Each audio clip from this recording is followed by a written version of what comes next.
Number 2, define an identity and an inverse of an element A in S star, and then define a group.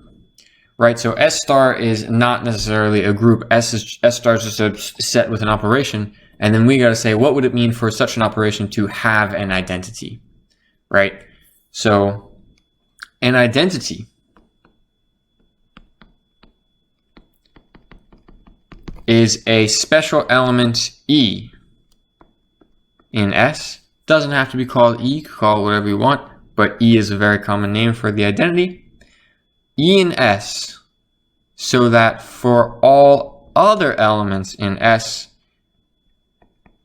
E star A and A star E are both A, right? And then what is an inverse?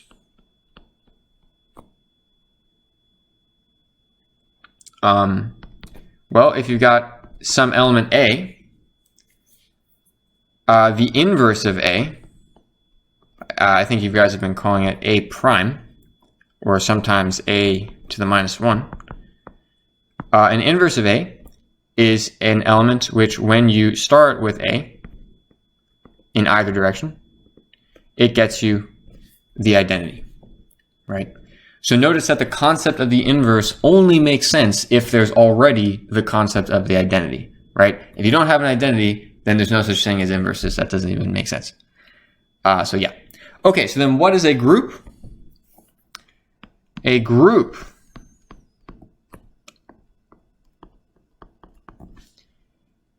is a set G and operation star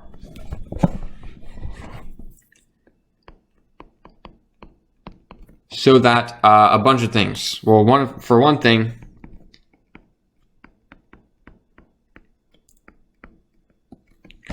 the operation is closed, right? Meaning you multiply any two elements of the G together and you get another element of G, right?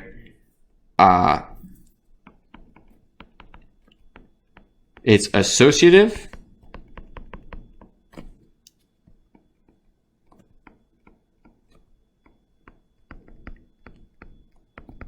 There's an identity element. There's something which acts as the identity.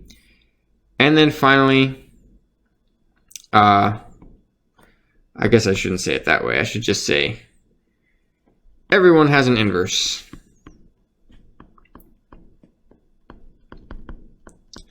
All right, so to be a little bit more precise, what I mean to say is that for any two elements of G, you can multiply them together and you're still in G. For any three elements of G, multiplying them this way is the same thing as multiplying them that way. Identity means that there's a special element such that for all the other elements, A times E equals E times A equals A. And then for all A, there exists another element, A prime, such that multiplying them together in either order gives you the identity, right? So that's the, formal, proper meaning of all of those things. So if you have a set that satisfies all of those things, then it's a group. Notice that commutativity is not one of the requirements to be a group, right? So keep that in mind. Whenever you're reasoning about groups in general, you cannot act as though they're definitely commutative because it's not always like that. Okay, part 2. For part B, we want to show that in any group, AB prime is the same as B prime times A prime, right? So in other words, the inverse of this element, right? The inverse of that element happens to be the same as the product of these two inverse elements, right? Now, it's very important to try and conceptualize exactly what that means, right? It's very easy to get lost in the symbols and the primes and the letters and the stars and everything, right? So remember, what does it mean to be the inverse of something? Well, it means that when you multiply this thing by its inverse, together they make the identity, right? So all you need to show that the inverse of A times B equals this other thing, well, you just need to show that when you multiply these things together,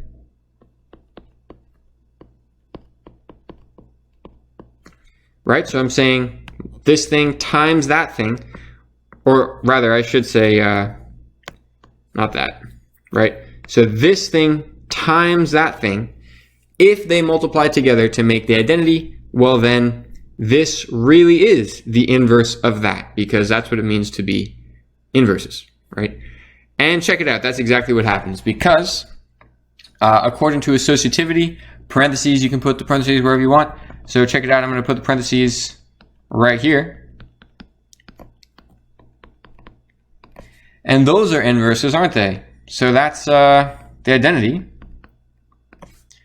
And then the identity, remember, you can, the identity doesn't do anything, right? So A star E is just A. And then finally, those two are inverses. So sure enough, that's the identity, right? So it turns out that that whole thing collapses down to just the identities. So A star B, right? This element here, A star B, its inverse must be B prime A prime. Right? That's what we just showed, that when you multiply them together, it makes the identity. So in other words, the inverse of A star B, which is exactly what this says, is equal to B prime A prime.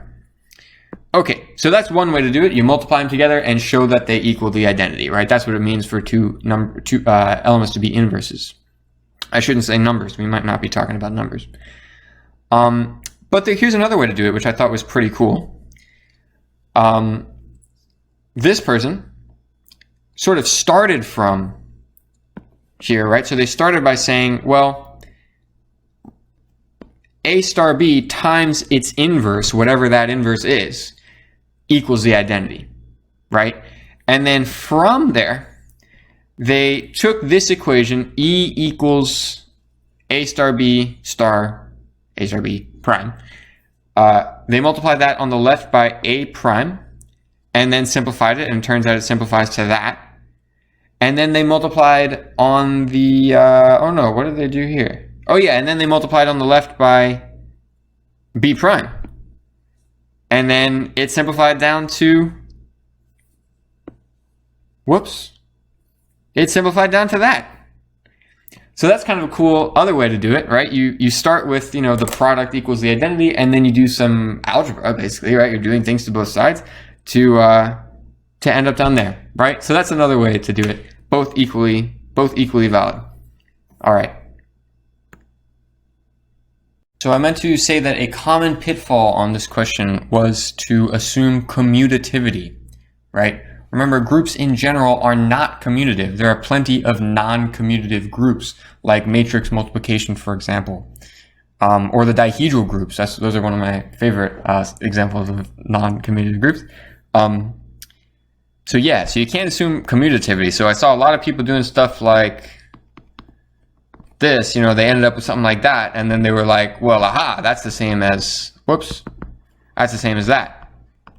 But nah. It's not like that, because we don't know that G is commutative. If G were commutative, then you totally could do that. And if you were talking about a specific G which you knew was commutative, then that would be totally legit. But we're talking about a general group. We have no restriction on what the group is, so you don't know that it's commutative.